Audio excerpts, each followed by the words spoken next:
allez, on s'installe. On y va. 1, 2, 3, 4, c'est bon. Et alors.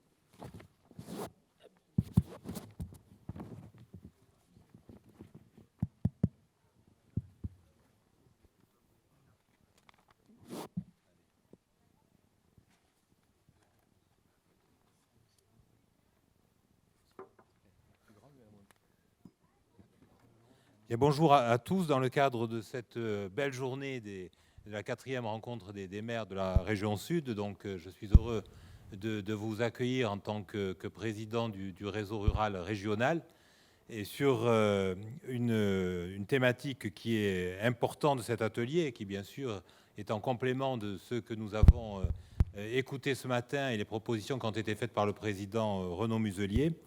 Et l'atelier, je vous rappelle son titre, Adaptation au changement climatique, sobriété énergétique, la région accompagne la transition énergétique des communes rurales, qui est effectivement pour nous, maires ruraux, un sujet important et qui, dans nos différentes associations des maires, dans les contacts que nous avons avec l'ensemble des élus, c'est un vrai pari de savoir effectivement comment les communes rurales peuvent s'approprier cette problématique qui est ô combien importante, parce qu'il ne s'agirait pas effectivement que tous les financements annoncés ou que tous les dispositifs mis en place ne puissent pas bénéficier directement pour les communes rurales. Donc tel est l'objet de notre atelier. J'ai le plaisir d'accueillir à mes côtés donc, nos partenaires institutionnels de la région et qui nous permettront là aussi d'avoir cet échange. Et je pense que ce qui, je vous propose, puisqu'on est effectivement aussi lié par du temps, par un temps qui malheureusement nous est imparti,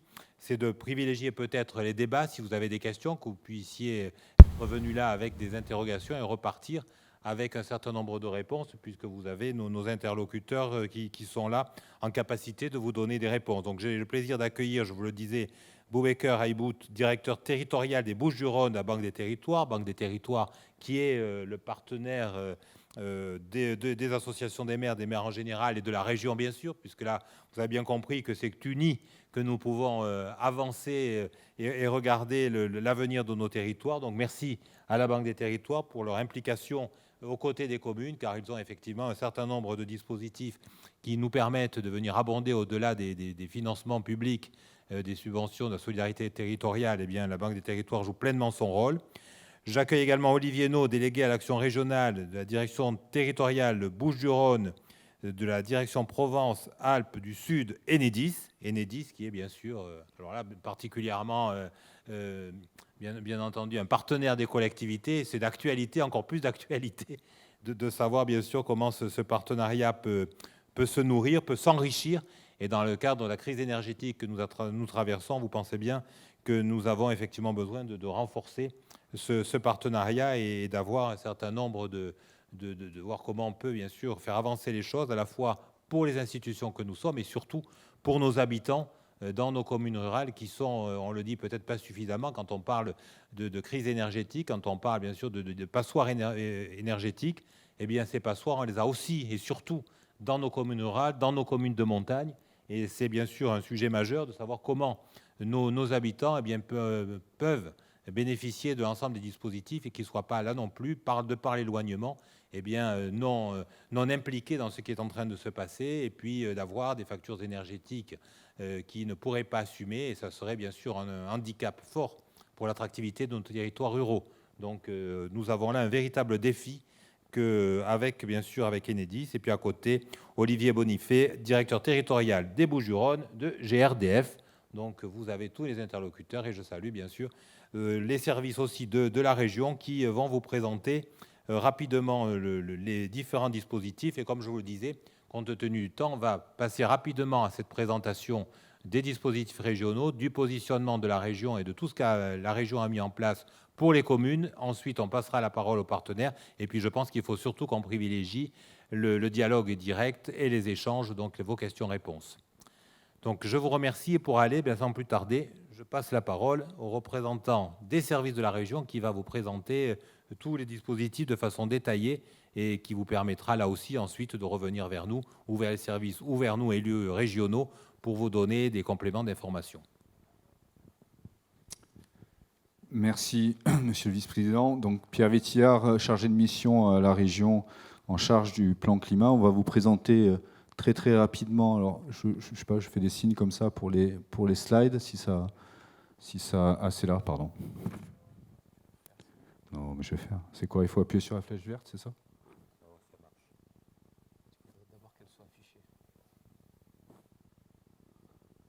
Voilà. Donc, très rapidement, je m'excuse, je vais regarder comme ça. Donc, très rapidement, cette slide pour vous rappeler, mais ça a été dit ce matin, que la région a de nombreux dispositifs en soutien aux territoires et aux communes rurales, que ce soit pour les projets en maîtrise d'ouvrage direct ou de manière indirecte lorsqu'on soutient différentes filières dans l'agriculture, l'aménagement, les infrastructures, et puis bien évidemment en ingénierie territoriale. Je ne sais plus quel bouton c'est. Donc le constat, c'est que la facture énergétique pour les communes est assez élevée. Elle est de plus en plus élevée ces derniers temps, vous le savez toutes et tous. Un rapport de l'ADEME de 2019 rappelait que la facture énergétique pour les communes, c'est 43 € par habitant en moyenne, bien évidemment, soit 4,2% du budget de fonctionnement. Et le bâtiment, dans cette facture, représente à peu près les 3/4. Donc des charges d'énergie qui sont significatives, une augmentation du prix de l'énergie que vous vivez toutes et tous, et donc qui rendent l'enjeu de la sobriété et de l'efficacité énergétique de plus en plus prégnant. Une ingénierie territoriale qui peut être assez inégale sur le territoire et qui est parfois renforcée, une connaissance partielle des performances énergétiques des bâtiments de la part des communes, et des contraintes budgétaires qui imposent des choix d'investissement, une multiplicité des dispositifs d'aide et donc un enjeu de simplification et d'optimisation des dispositifs d'aide. Très rapidement, les mesures à court terme, au-delà des petits gestes que vous connaissez tous et qui nous sont rappelés régulièrement, le besoin de mieux connaître son patrimoine, et puis des dispositifs qui sont déjà immédiatement mobilisables, qu'ils soient portés par la région ou par un certain nombre d'autres partenaires, dont 3 sont présents, et on les remercie vivement de leur présence aujourd'hui. Ils vous parleront notamment du dispositif Priorino et de leur dispositif propre. Des mesures à moyen et long terme, je vérifie à chaque fois que tout se passe bien dans mon dos, ce qui est une règle dans les Bouches-du-Rhône. Donc des mesures à moyen et long terme qui visent là aussi à connaître son patrimoine. Donc l'idée d'amener les communes vers un diagnostic global et la définition d'une stratégie patrimoniale. Je crois que l'ensemble des partenaires, et je parle notamment de la Banque des Territoires, nous rejoindra là-dessus. Et puis, bien sûr, la capacité que peuvent avoir ou pas les communes à réaliser les investissements nécessaires qui en découlent. Cela veut dire, bien évidemment, de définir cette stratégie, de la faire valider, et puis derrière, de pouvoir obtenir les financements nécessaires à leur réalisation, des financements et des coûts qui sont variables, bien évidemment, en fonction du niveau d'ambition. Pour parler de la région, là aussi, très rapidement, nous avons 2 dispositifs phares que je ne développerai pas ici, mais que vous connaissez toutes et tous, j'imagine. Le premier, c'est Nos territoires d'abord, qui s'adresse aux EPCI. C'est un contrat pluriannuel avec la volonté que l'ensemble des investissements qui seront portés à ce titre soient en lien avec le plan climat de la région. Et un deuxième dispositif que vous connaissez également, qui s'appelle Nos communes d'abord, qui est là en direction des communes et spécifiquement des communes, et qui a évolué ces derniers mois, et donc une priorité qui vise à soutenir les projets des communes, qui permettent de décliner de manière opérationnelle les objectifs régionaux en termes de sobriété foncière, d'aménagement durable et de transition énergétique et écologique. Vous avez là le slide que je ne vais pas lire, ce n'est pas la peine, pour alourdir l'après-midi, la réunion. Et puis nous avons aussi un certain nombre d'autres dispositifs plus en lien avec les sujets d'énergie renouvelable qui sont mobilisables auprès de la région. Donc voilà, très brièvement, je m'excuse, mais il faut passer la parole et accélérer sur cette réunion, les dispositifs de la région. Et puis bien évidemment, vous avez un stand là-haut qui vous permettra d'avoir les contacts nécessaires ou de répondre à vos questions si vous en avez. Donc je vous cède la parole, Olivier.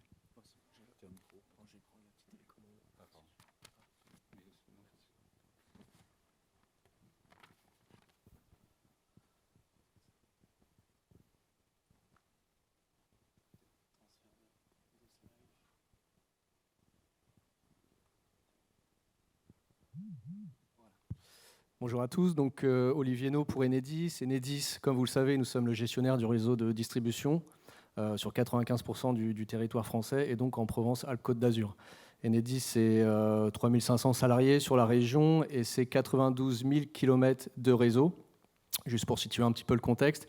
Et c'est plus de 350 millions d'euros d'investissement dans la région chaque année. Donc nous sommes un acteur économique majeur du territoire. Alors comme vous le savez, les communes rurales et particulièrement les communes de la région sont au cœur de la transition écologique. Et donc nous, Enedis, on est un petit peu la colonne vertébrale de cette transition. D'une part, on l'a largement abordé ce matin, il y a toute cette électrification des usages qui est maintenant bien engagée. On pense bien sûr à la mobilité électrique, mais pas seulement. Et donc Enedis vous accompagne en tant que commune sur ces aspects-là, que ce soit pour votre flotte de véhicules en propre ou pour vos schémas d'intégration des IRVE au niveau de vos intercos.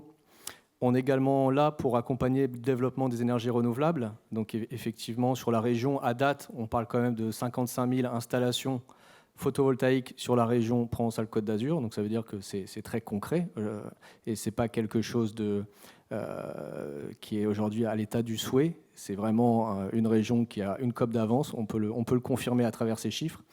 Et enfin, on est là aussi pour accompagner les territoires et les collectivités effectivement, sur la sobriété énergétique et donc la maîtrise de l'énergie.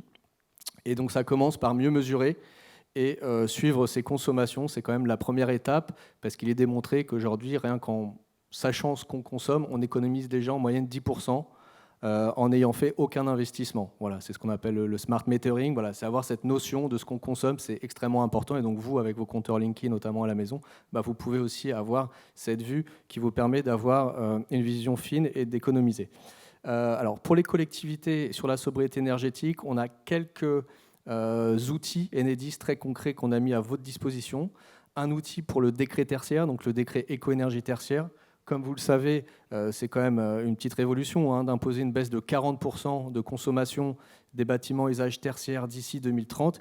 Et donc, toutes les assujetties, donc toutes les collectivités qui ont des bâtiments de plus de 1000 m2 doivent déclarer d'ici le 31 décembre une année de référence pour leurs bâtiments. Et c'est à partir de cette année de référence que se seront fixés les objectifs de baisse de consommation d'énergie. Et donc, nous, on a mis en place un outil pour vous aider à trouver facilement cette année de référence en vous communiquant 11 années d'historique de données, vu que vous devez choisir entre 2010 et 2019 l'année de référence. Donc ça, c'est un outil en self-care, automatique. Et dans l'heure, vous avez le résultat de toutes les consos de vos bâtiments. Un autre outil important, c'est le portail collectivité. Donc, on l'a complètement refondu et industrialisé à la fin du second semestre. Et ce qui est intéressant dans ce portail collectivité, donc en plus d'avoir les informations sur les coupures réseau, sur les travaux Enedis, etc., vous avez les informations de mesure et de gestion de vos parcs de comptage. Donc vous pouvez avoir aujourd'hui et paramétrer notamment des systèmes d'alerte sur vos bâtiments dans ce portail collectivité espace mesure service qui vous permet quand même de suivre, notamment en lien avec les objectifs de décret tertiaire, vos consommations et donc de vous alerter s'il y a des dérives. Et enfin, le dernier sujet, avant de laisser la parole à mon collègue de GRDF, c'est agir, et c'est notamment la question de l'éclairage public. Donc beaucoup de maires, donc beaucoup d'entre vous commencent à nous solliciter à mettre en place des dispositifs d'extinction nocturne, donc dans les heures profondes, entre minuit et 6 heures, de l'éclairage public. Et donc on a mis en place une solution qui permet de couper rien qu'à partir du Linky, donc du compteur communicant, sans investir des sommes importantes dans les horloges ou dans des systèmes de gestion du bâtiment ou des systèmes onéreux. Rien qu'à partir du compteur Linky, comme pour un chauffe-eau finalement, sur la base des heures, grâce au contact sec du compteur, vous pouvez avoir une extinction automatique de l'éclairage public et donc ça permet de faire des économies d'énergie assez importantes. Donc là-dessus, vous pouvez aussi avoir pas mal d'informations sur le sujet, mais je vais pas détailler, mais c'est en lien avec votre fournisseur évidemment, parce que c'est par rapport aux grilles tarifaires du fournisseur, mais le compteur Linky permet ça sans faire des investissements conséquents. Voilà, je vais laisser la parole à Olivier Bonifay pour GRDF. Merci Olivier. Oui, donc Olivier Bonifay, directeur territorial GRDF pour les Bouches-du-Rhône et les Alpes du Sud. Alors, GRDF, c'est le gestionnaire de réseau de distribution de gaz. Pour rappel, nous exploitons, maintenons, développons le réseau de gaz qui appartient aux collectivités. Ce réseau de gaz est un maillon essentiel de la transition énergétique, puisque ce réseau de gaz se verdit progressivement grâce à l'essor des unités de méthanisation et de la production de gaz renouvelable que nous accompagnons On a aujourd'hui 6 unités de méthanisation liées à des stations d'épuration sur la région et on a une quarantaine de projets qui devraient voir le jour d'ici 2028-2030. Alors, GRDF est pleinement impliqué dans évidemment l'effort national de sobriété. À ce titre-là, on a élaboré un plan d'action sur, on va dire, 3 axes. Un axe auprès de nos salariés pour les sensibiliser aux efforts d'économie d'énergie. Un effort particulier aussi sur nos propres sites de GRDF, voilà, parce qu'on estime qu'il faut aussi contribuer à cet effort. Et évidemment, l'accompagnement de nos clients. L'accompagnement de nos clients particuliers, évidemment. Donc, un exemple d'action, on a détecté 500 000 clients qui avaient une consommation de 20% supérieure, enfin, de 20% supérieure par rapport à un profil type qui est identique. Donc on les a contactés, on les sollicite pour qu'ils reviennent vers leurs fournisseurs, pour qu'ils puissent avoir des conseils en économie d'énergie, que ce soit sur des gestes, des éco-gestes du quotidien, ou alors on va dire des actions un petit peu plus importantes, comme de la rénovation ou de la modernisation de leur installation.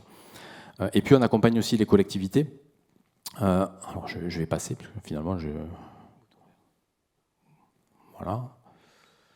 Voilà.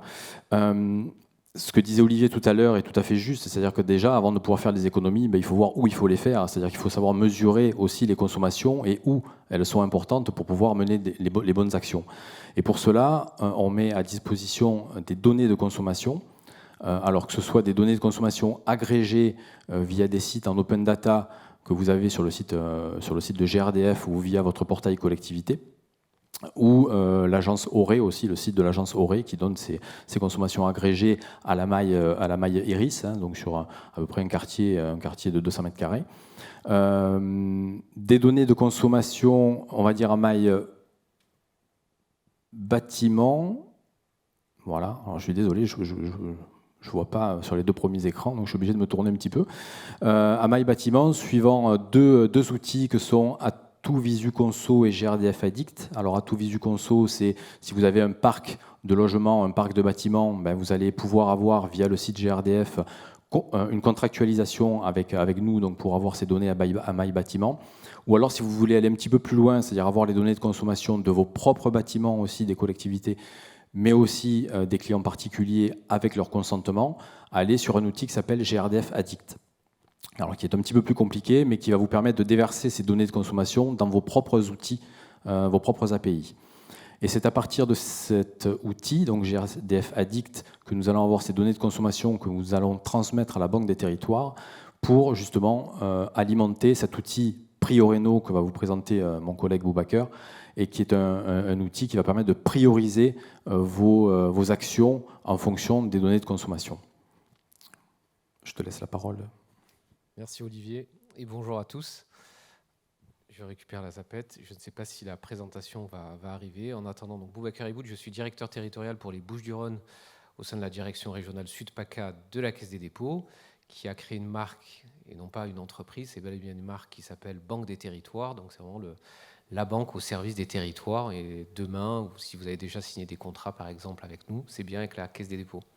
Et donc la Banque des territoires, donc cette marque fondée en 2018, au service des collectivités locales pour des territoires plus attractifs, plus connectés, également plus durables. Et sur le volet durabilité, changement climatique, on a un certain nombre d'outils dans notre boîte à outils, dont Prioreno, développé avec les partenaires que vous voyez à l'écran, et donc les services de l'État, GRDF, Enedis pour ne pas les citer. Peut-être en 2 mots, parce qu'on vous parle désormais quotidiennement d'environnement, d'écologie, de changement climatique. L'idée majeure à travers l'outil, c'est vraiment de pouvoir, comme l'indiquait précédemment Olivier d'Enedis, de pouvoir sérier les bâtiments, prioriser les travaux énergétiques. Et au quotidien, moi je rencontre des collectivités locales ou des ports ou d'autres établissements disant déjà la première brique, ça serait de bien connaître mon patrimoine. Donc il y a parfois un sujet d'inventaire, en fait, connaître son patrimoine. Et connaître son patrimoine, c'est notamment connaître la facture énergétique. Est-ce qu'on a des passoires énergétiques ou pas? Travailler sur les usages pour ensuite arriver à une stratégie patrimoniale, pouvoir éventuellement se séparer de certains bâtiments techniques ou autres qui ont une utilité moindre ou pour lesquelles la passoire énergétique est trop importante, et se concentrer sur certains autres bâtiments où là on pourrait maximiser les usages, optimiser et mettre le paquet sur la rénovation énergétique. Donc ce qui nous réunit aujourd'hui, donc c'est bel et bien Prioréno avec un dispositif donc, qui a été signé en début d'année, en février 2022. Donc vous voyez à l'écran à la fois les ministres, le directeur général de la Banque des Territoires, Olivier Sichel, le secrétaire général d'Enedis et le directeur général de GRDF. L'objectif, c'est vraiment de développer un outil data, également donc cartographique, pour serrer vraiment toutes les données liées au bâtiment, qui sont à la fois, je dirais, bâtimentaires, techniques, et également énergétiques. Donc si je devais, pour faire une intervention peut-être un peu courte et laisser un peu de place aux échanges, le cas échéant, voilà, l'idée c'est vraiment d'avoir un outil vous permettant de récupérer toutes ces données. On l'a mis en œuvre dans un certain nombre de collectivités déjà, une 60aine en France, 2 en Sud-PACA, grâce à la COV, la communauté du Mont Ventoux, Comtat-Venessin pour ne pas les citer. Moi, j'ai pu voir et tester pour la métropole de Montpellier, où on a vraiment une carto avec tous les bâtiments listés et la possibilité de sérier et de prioriser les travaux. Donc là-dessus, on est vraiment à votre écoute pour tester ces solutions, les mettre en œuvre directement en réunissant un certain nombre de données, dont ce que vous avez à l'écran, à la fois des données Enedis, GRDF, et également des paquets de données qui ont pu être rachetés par nous, Caisse des dépôts, Banque des territoires, des données foncières, techniques, bâtimentaires, qui permettent du coup, avec une approche de data scientist, ce que vous avez à l'écran tout à droite, de mixer, de prioriser ces données. Peut-être pour aller également vite. Alors, il faut nous contacter pour rentrer dans le dispositif, signer alors une convention d'autorisation d'exploitation de données et une convention partenariale, alors notamment en passant par le site Banque des Territoires. Autrement, donc moi je suis en charge des Bouches-du-Rhône, je peux vous laisser mes coordonnées directement, et également celles de mes homologues en charge de chaque département de la région Sud-PACA. Pour aller plus loin, je pense que c'est le point central pour aller plus vite. Donc vous avez à l'écran normalement des résultats sur les premières collectivités qui ont pu faire l'objet d'une expérimentation.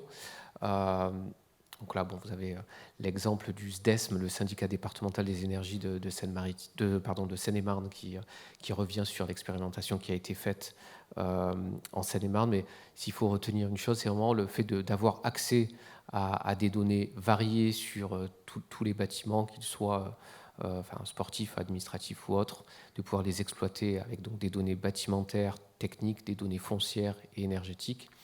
Et vous avez du coup également l'appui, comme l'indiquait Enedis tout à l'heure, du nouveau portail collectivité qui a été présenté tout à l'heure, et également l'accès via GRDF Addict, si je ne me trompe pas, Olivier.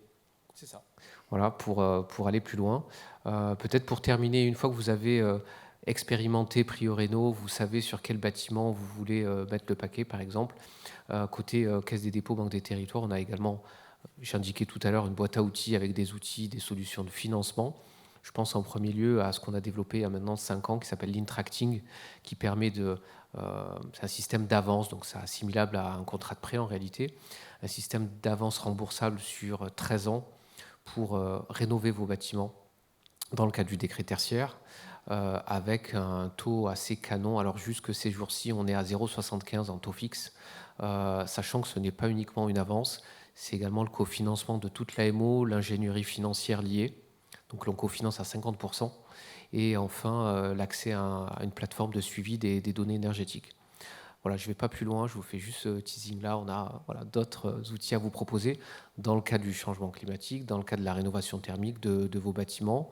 Et nous sommes tous à votre écoute si vous avez des questions.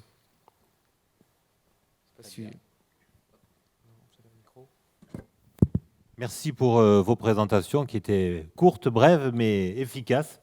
Et je pense que ça a dû susciter quelques questionnements. Donc, n'hésitez pas, hein, je vous l'ai dit, le but, c'est qu'il y ait cet échange. Donc, allez-y et dites à qui vous souhaitez poser les questions, pour qu'on puisse vous y répondre le mieux possible.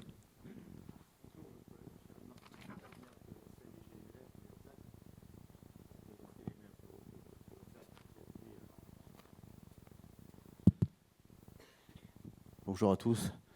Donc, Charles Martinez, maire de Saint-Léger-les-Mélèzes, Hautes-Alpes. Je représentais les maires ruraux du 05 aujourd'hui sur cette convention. Moi, j'ai surtout quelques bricoles à vous faire remonter sur ce que l'on rencontre sur le terrain lorsqu'on veut faire de la rénovation énergétique et que les personnes sont volontaires pour le faire, mais que le dispositif législatif ne le permet pas. Première chose, les ombrières. Ombrières, vous êtes en région sud, sur la Méditerranée, impeccable. Vous pouvez faire des ombrières, il n'y a pas de souci. Au-dessus de 900 mètres, on ne peut plus assurer les ombrières. Nous, aux collectivités, on ne peut pas les faire. Il faudrait impérativement que l'on puisse avoir la possibilité d'avoir soit une pression faite auprès des assurances, parce que du coup, on ne trouve pas d'investisseurs pour le faire, ou alors si on les trouve, ce sont des investisseurs privés et donc nous n'avons aucun retour sur investissement ou sur les terrains que l'on va mettre à disposition. Ça, c'est le premier point. Je pense qu'il faut que vous fassiez la même chose que nous, essayer de faire remonter les choses. Et je le dis à mes collègues aussi, c'est vrai qu'il faut regarder ça. Alors, je ne sais pas s'il y a de la montagne ici, mais nous, on est en montagne. Moi, je suis en station de ski. Rénovation énergétique, c'est super. Sauf que pour pouvoir faire de la rénovation énergétique dans une copropriété, lorsque vous avez 3 habitants qui habitent à l'année et que le reste, ce sont des résidences secondaires, inéligibles. Super. Vous voulez faire de la rénovation énergétique, vous voulez enlever les passoires énergétiques, alors changez la législation. Il va falloir faire du lobbying là-dessus, parce que sinon on n'y arrivera pas. Oui, notez bien, parce que c'est très important pour tout le monde. Tout à fait. C'est vraiment primordial que l'on puisse travailler là-dessus. Et lorsque nous, on a on va dire, des locaux communaux à l'intérieur de ces copropriétés, parce que c'est ce qui arrive aussi, hein, lorsqu'on a mutualisé, ce qui était très bien, je pense, sur les années 70-80. Aujourd'hui, on se retrouve complètement coincé. Donc, quand j'entends parler de 40% d'économie d'énergie, monsieur Enedis, c'est super, mais je pense qu'on va avoir quelques difficultés à le faire. Les objectifs, c'est très bien. Après, il faut se doter des outils pour pouvoir, sur le terrain, travailler là-dessus. Et ensuite, il y a un dernier point que je voulais aborder, c'était sur la sobriété énergétique, c'était l'achat de véhicules pour travailler. C'est bien parce qu'on a un PTAC à 3,5 tonnes. Et lorsque vous avez 1,5 tonne de batterie dans un truc qui fait 3,5 tonnes, il vous reste 500 kg à prendre. Donc les 1,5 tonne qu'on chargeait d'habitude à l'intérieur de nos petits outils, eh bien, on ne peut plus le faire. Mais ça, on ne nous prévient pas à l'avance. C'est-à-dire que lorsqu'on investit, c'est très bien, on est vertueux, on se dit c'est super, on va acheter un joli petit camion, une jolie camionnette, et derrière, on ne peut plus rien charger dedans. Donc là aussi, outil législatif, on compte sur vous pour que vous fassiez remonter, parce qu'il faut réellement que l'on puisse avoir un permis, on va dire, jusqu'à 5 tonnes, de manière à se compenser la charge des batteries, parce que sinon, on n'y arrivera pas. On n'arrivera pas à rentrer dans ce dispositif avec la législation que l'on a aujourd'hui, et il faudra que ça change très très vite, parce qu'on veut aller très très vite. J'ai entendu le discours de ce matin, et je pense que c'est le bon discours, mais il nous faut sur le terrain la possibilité de pouvoir mettre tout ça en application et qu'on nous donne la possibilité de pouvoir le faire.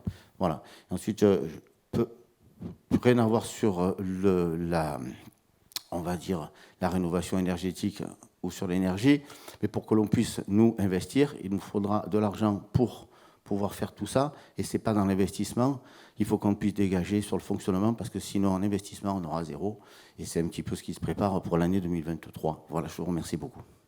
Merci pour vos 3 observations préalables pertinentes dans le cadre du débat, et la 4e plus générale, qui est effectivement un message lancé que pour toutes les collectivités.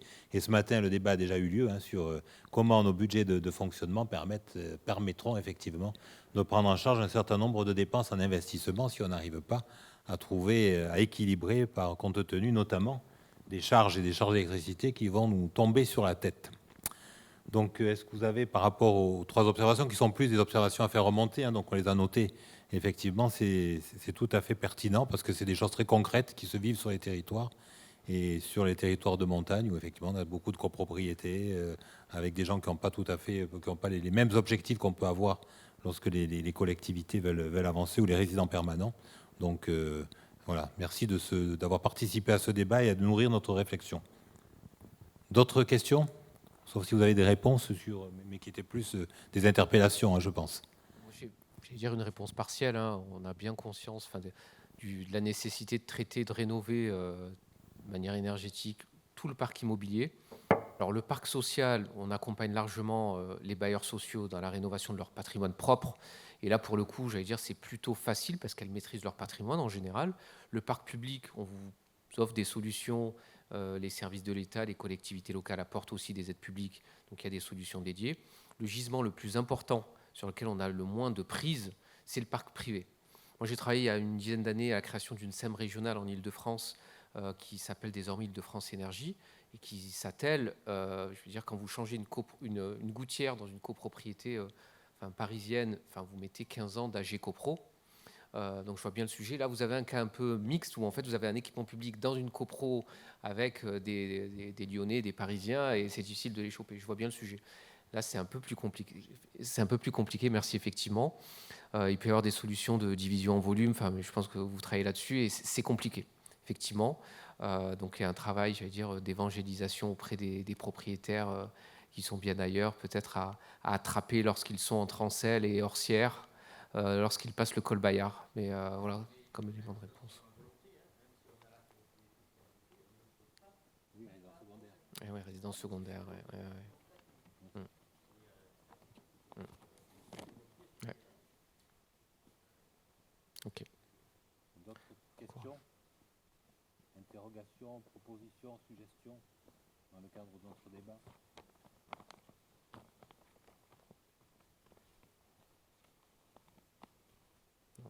Oui. Madame, oui.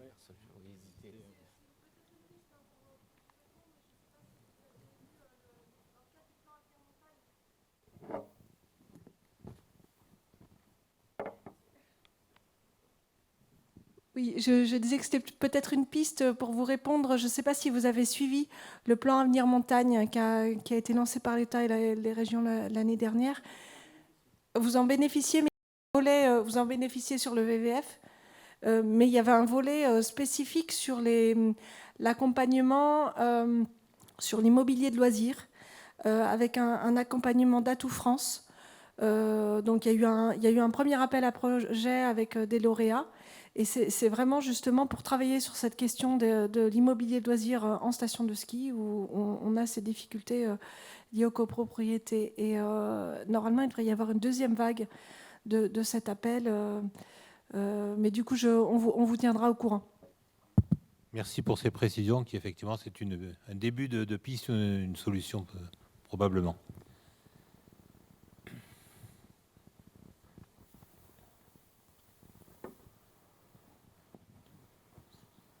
Bonjour à tous. Je travaille pour la région Sud, pour la direction des lycées. Je suis économe de flux. J'ai été économe de flux des années pour la ville de Grasse. De table ronde, mais de pouvoir continuer puisque nos invités restent à votre disposition. Et si vous voulez avoir un échange bilatéral, ça sera peut-être plus utile de poursuivre nos discussions. Donc si vous avez encore quelques questions ou interrogations personnelles, n'hésitez pas. Je peux dire qu'ils sont à votre disposition, si vous me le permettez. Donc n'hésitez pas à venir. Donc, je vous remercie toutes et tous de votre présence. Je remercie bien sûr nos partenaires d'avoir s'être prêtés à ce jeu d'échange, de questionnement et surtout de présentation des dispositifs. On est dans un domaine complexe. On est aussi, et on l'a vu ce matin, avec des objectifs précis et qui doivent être rapides, qui vont s'imposer à nous. Donc effectivement, il faut qu'on réfléchisse ensemble sur les meilleurs moyens d'atteindre ces objectifs. Les objectifs sont clairs aujourd'hui. Je pense que 2030-2050, on les connaît. On ne peut plus faire comme si on n'était plus dans ce réchauffement climatique ou si ça concernerait d'autres générations. On y est. Les solutions doivent être trouvées et il faut qu'on les accompagne et qu'on les amène, mais avec les difficultés et les obstacles qu'on peut vivre sur le terrain. Et c'est là où c'est important parce qu'on est toujours généreux, on a de grands dispositifs. Après, de temps en temps, quand on se dit, et nous, surtout commune rurale, comment ça peut s'appliquer chez nous, on a un certain nombre de points d'interrogation. Donc ces points d'interrogation, il faut qu'on les lève à la fois avec vous, avec les services de la région, et faire en sorte effectivement qu'on trouve des pistes peut-être adaptées, plus adaptées au territoire. Je le disais tout à l'heure, peut-être que dans les cadres d'Égal, on a peut-être aussi cette réflexion à mener. On est sur l'innovation, l'expérimentation. C'est peut-être aussi dans les stratégies que nous allons élaborer. On a souvent sur les économies d'énergie qui soient adaptées aux territoires ruraux. Personne n'y adhère parce que c'est compliqué en ingénierie. Et monter des dossiers dans le cadre du GAL, c'est souvent compliqué. On a peut-être des pistes simples, mais qui permettent d'avoir des objectifs rapides, précis, et qui fassent faire des économies à la fois aux collectivités, puis surtout qui nous mettent sur ces obligations que nous avons, et puis des obligations qui ne sont pas uniquement financières, qui sont aussi morales de notre participation à limiter ce réchauffement climatique, qui est un impératif que, habitants comme élus, nous devons, et partenaires, tous ceux qui travaillent dans le domaine, on doit apporter des solutions rapides. Donc c'est aussi un peu l'objectif de cet atelier, repartir sur nos territoires avec nos bâtons de pèlerin et faire en sorte qu'on mette en rapport l'ensemble des élus locaux et les partenaires qui sont intervenus avec, sous le couvert et l'égide de la région et de la volonté de Renaud Muselier, de faire en sorte qu'effectivement nous soyons toujours très concrets, que la région joue complètement son rôle. Et vous avez bien vu aujourd'hui, à la fois la Première ministre et le président de région qui ont bien donné une directive claire, un axe clair. Et c'est sur ces chemins-là, je pense que nous devons tous avancer, et notamment sur ces territoires ruraux qui nous tiennent à cœur et sur lesquels la région a effectivement un vrai rôle à jouer au nom de la solidarité territoriale. Merci à tous.